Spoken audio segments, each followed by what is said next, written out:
welcome back to my channel. If you're new here, my name's Kat and I make new videos every week. So today I thought I'd do a story time for you, and today's story time is going to be about the time I got fired. Oh my gosh, the scandal. No, it really wasn't that scandalous, to be honest. So I was 15 and I was at secondary school and I decided to get a weekend job to bring in some extra cash so I could pay for a holiday. There was a coffee shop that had just opened up in the town where my school was, and I went along for an interview. Everything seems to be going really good. Everything was positive. I got on well with the interviewers, they got on well with me, and I said to them right from the beginning, I was like, hey, I can work every single Saturday, but I can only work every second Sunday because I have church.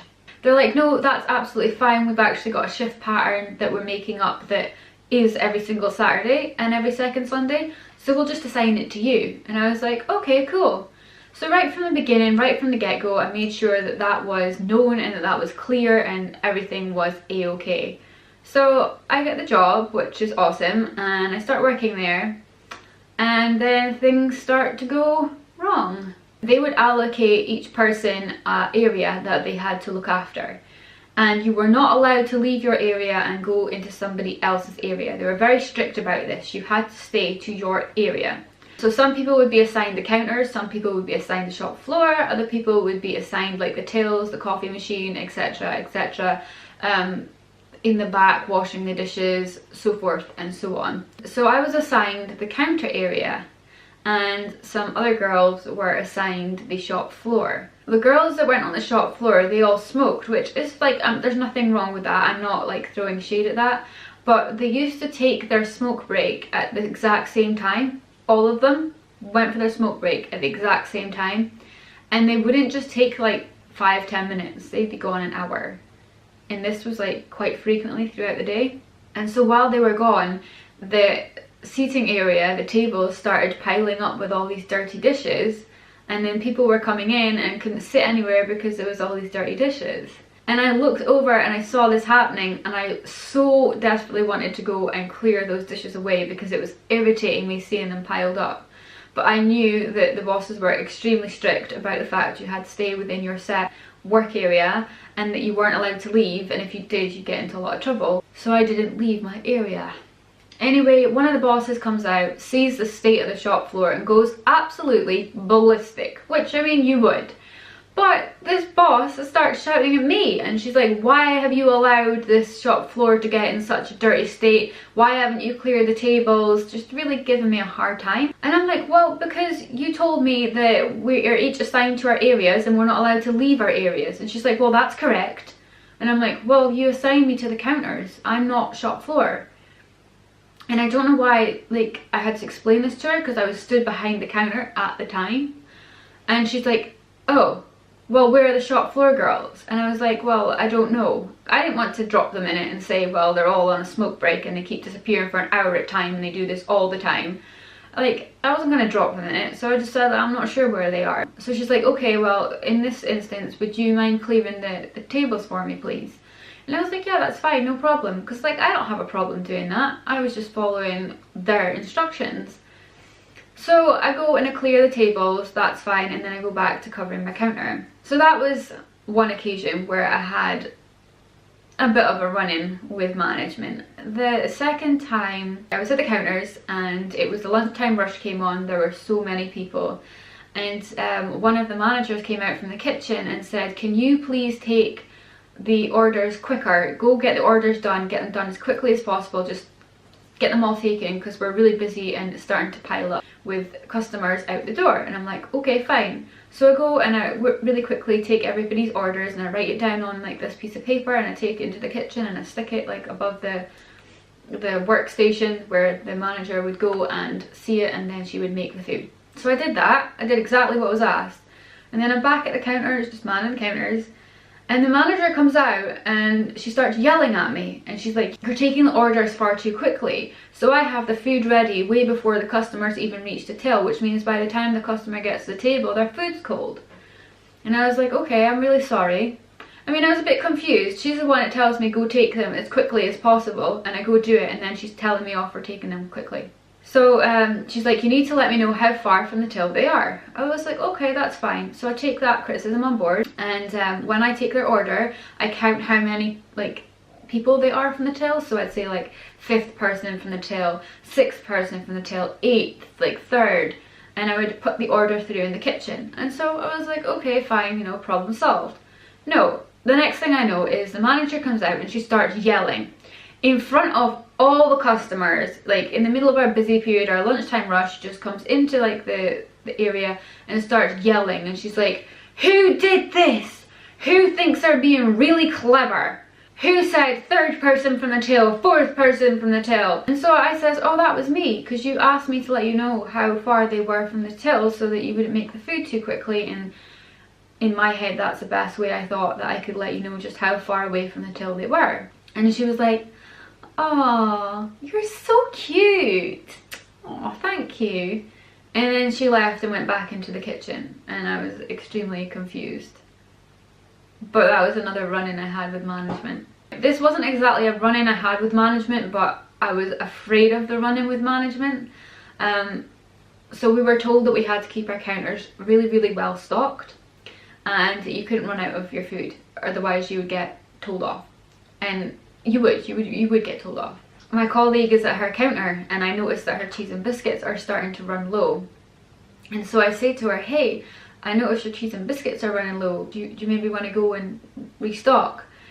And you might think, well, why is it any of my business? It's my business because I get the blame for everything. Like, if somebody else doesn't do their job, I get in trouble for it, but they don't. And so I know that if she runs out of cheese and biscuits, the manager's going to come through, she's going to see that, and she's not going to yell at the girl whose counter it is. She's going to yell at me, because somehow it's my fault, because I cause all the problems in the world. Like, they're all my fault. And I don't want to get told off. So I say to the girl, I notice you're running low on your cheese and biscuits, are you wanting to go stock up? And she's like, yeah, I will, in a minute. I'm like, okay. So we're manning our counter, and then more and more of our cheese and biscuits disappear, and her stock count of this is just really low. She's maybe down to like 2 now. And I'm like, hey, you're down to your last 2. Do you want to go get some more cheese and biscuits? And she's like, yeah, I will, yeah. And then she just stands there and she doesn't do it. So anyway, the management keep coming out of the kitchen and like hovering in the counter area, and I'm getting really nervous because I'm like, they just have to notice this, and I'm like, I'm gonna be in trouble. And so I'm getting really anxious. The next thing I know is her cheese and biscuits have gone. She's completely run out altogether of cheese and biscuits. And I say to her, hey, you ran out of your cheese and biscuits. Do you want to go get some more? And she's like, yeah, I will in a minute. I was like, okay, because if management come out and see that there are no biscuits, cheese and biscuits, they'll give you into trouble. Now, they wouldn't have given her into trouble. They'd have given me into trouble. But I just tried to say it that way so that she would go and get the cheese and biscuits. And she's like, yeah, I know, I will. And then she doesn't do it. And so quite some time's passed now. She hasn't replaced her cheese and biscuits. Management are still popping in and out of the counter area, and I am getting super nervous. So I'm like, hey, do you want to maybe just watch my counter for me? I'll be back in a minute. She's like, yeah, that's fine. So I go and I make the cheese and biscuits. Now, I didn't know where the supplies were for these cheese and biscuits, but I just asked. I went in the back and I was like, hey, does anybody know where the cheese is kept, where the biscuits are kept, where I can get this, where I can get that? And so they're like, yeah, and they showed me, and I made up the cheese and biscuits and I took it through and I put them in our counter. And she's like, oh my gosh, thank you so much for making me cheese and biscuits. And I was like, it's okay. And she's like, I know I needed to get, but I was really scared. I was too scared to get cheese and biscuits. Thinking, what do you think cheese was gonna do? Jump out the pack and attack you? Like, why were you afraid to get cheese and biscuits? And she's like, oh well, I didn't know where anything was, and I was too scared because I didn't know where anything was. And I was like, well, I didn't know where anything was, but I just went and asked, and they showed me, and I made them up. And she's like, oh well, thanks. And the reason I'm telling you this example is because if you remember this example, and then you remember the example of the girls on the shop floor who were supposed to be clearing the tables but they weren't, and then I had to do it, the point or the picture I'm trying to build is these other people weren't doing their fair share. They weren't pulling their weight, and I was having to pull their weight for them. So not only was I doing my job, but I was doing theirs as well. And I need you to remember this point. So then I come into work one day, and one of the ladies from the main office is through. She says, "You're under probation and we're reviewing your performance, and so far it hasn't been up to standard. You're not pulling your weight and you're not doing your job.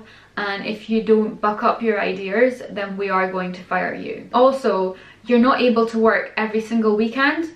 And what good is having weekend staff if they can't work every single weekend?" And I said to her, "No, I can work every weekend.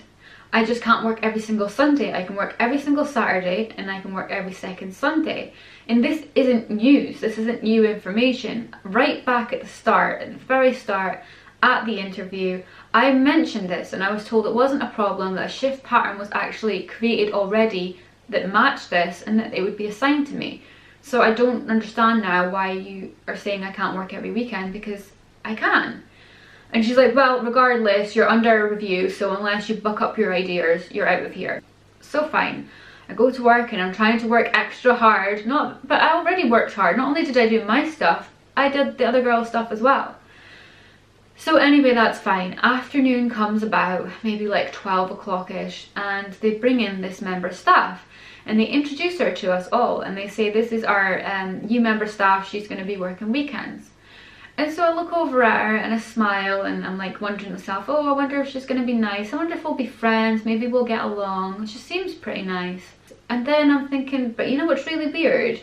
We're already at maximum capacity for weekend staff, so why are they taking on another member of weekend staff? Because there's no room for weekend staff. We're already at maximum capacity. I don't know if you've cottoned on yet to what was going on here, but yeah, that was my replacement. They took my replacement in and introduced her to everybody, including myself. Classy. Now bear in mind, on Saturday morning, I'm suddenly out of the blue told that my work performance is under review and I'm not doing well enough and I could be fired if I don't watch myself. In the afternoon of that same day, my replacement is being brought in and introduced to everybody, including myself. So it's like 4:30 in the afternoon, and the same lady from the main office comes through. She asks to see me. So I go through to see her and she says, "We're firing you because we haven't seen an improvement in your work performance. You're really not pulling your weight and we're just sick of it." And I'm like, what? Like, you only told me this morning. And again, I not only was doing my job, I was doing other people's job. There's girls that were off skiving 1 hour smoke breaks all the time. We're not replacing their cheese and biscuits in the counter because they were afraid of the cheese. Like, but they don't get brought up on this. Oh no, they're star workers. I'm the one whose work performance is under review. This is like 4:30 in the afternoon and I'm told in the morning, you could be fired. At 12 o'clock in the afternoon, my replacement is introduced to everybody, including myself, and at 4:30 I'm told you're fired because you didn't do good enough. I mean, I don't feel like they gave me a long enough period of time to prove myself, not that I needed to, but whatever. So anyway, she's like, "We're really sorry, but you know, you're fired, and we'll pay you an extra £100 seeing as it's such short notice." Anyway, so it's 4:30. My shift finishes at 5 o'clock and I've just been fired. And I decide to stay. Ugh. Why does my camera hate me? So, okay, yes, I have different hair, I have different makeup, and I'm wearing a different outfit. And that's because I didn't realise the camera actually stopped recording before I finished that story time, until it came to the time I wanted to edit it, which was a few days later. So awkward. Anyway, I'm just going to finish the story time off as I am. So yeah, this was like 4:30 when they said that I was fired and that I could go home. My shift wasn't due to finish till 5 o'clock. I stayed and I worked that extra half hour. I mean, technically I've been fired, I could have just gone there and then, but I didn't. I stayed and I worked that last half hour because that's just who I am. So even though your shift would finish at 5, this place always expected you to stay back after 5 for like an hour to help the kitchen staff clean the dishes and put them away for the next day. And you never got paid for staying back this extra hour. And technically your shift did finish at 5, but it was expected of you to stay back and help. Because I've been fired, I didn't really feel like staying back and working an extra hour unpaid when really I could have left at 4:30 anyway, so I didn't on this occasion stay back. Normally when I would stay back this extra hour, I would end up finishing at 6, which would be like perfect timing for getting my bus home. But because I didn't do that on this occasion, I had about an hour to wait for my bus. I didn't really fancy standing around for an hour waiting for the bus. I completely underestimated how long it was going to take me to walk home, and I thought I could walk home in the hour I would have waited for the bus to come and get me. Turned out it took me 3 hours to get home, and it was pitch black by the time I did reach home. But at least I burnt off some of that anger and frustration, so it wasn't all a complete loss. Anyway, that's a story about how I got fired. Thanks for watching. I hope you enjoyed this story time, and I hope to see you again next time I post a video, which is every single week. See you later.